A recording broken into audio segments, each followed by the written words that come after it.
Since the last post, we learned more about Morrie, and Mitch and Morrie started talking about aging and money. It starts out by saying that Morrie used to work in Chestnut Lodge, a mental health hospital, where he got along with many of the patients there and became friends with them. He was different from his coworkers at that place because his coworkers usually gave up trying to bond with patients after a few weeks.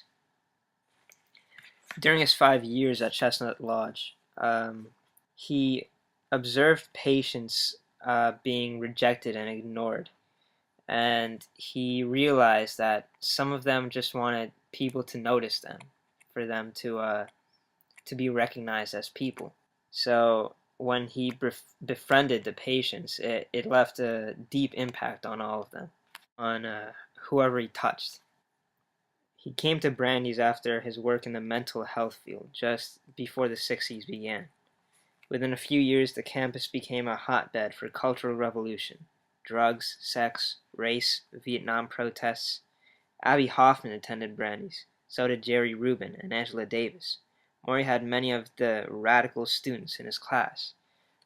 These are words directly from the book, talking about how Morrie was sort of in the middle of the turbulent times during the 60s. What I think is really telling about Morrie is how he acts during the 60s, how he responds to all the turbulent times. It says during a civil rights protest, a group of students took over Ford Hall on the Brandeis campus, and they draped a banner that read Malcolm X University. So this hall was completely closed off. But when Morrie was walking by, one of the students recognized him as a favorite professor and let him in. And before that time, no negotiations were being held. No one was talking to one another. But when Morrie got in there, he was able to negotiate with the people holding the hall. And later he left with a list of demands from the students, and the whole ordeal was sort of solved because of Morrie. During the next two Tuesdays, he talks about aging and money and how our culture views these things. He said that aging shouldn't be something that is competitive.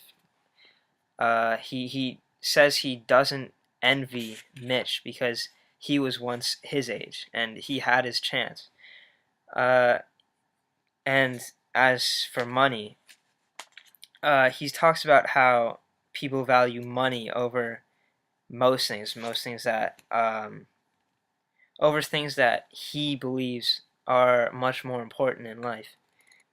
But really, what I think he's talking about most is culture. Is how culture shouldn't be the mark of who someone is. I think he feels as though um,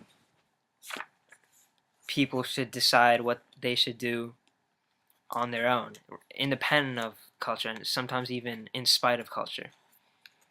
He makes Mitch ask himself if he is doing what he's doing only because of his culture, or if it's for a deeper reason, if it's something that he decided to do. And he hints that if his actions are only due to culture, that he should abandon them and he should find something else to do.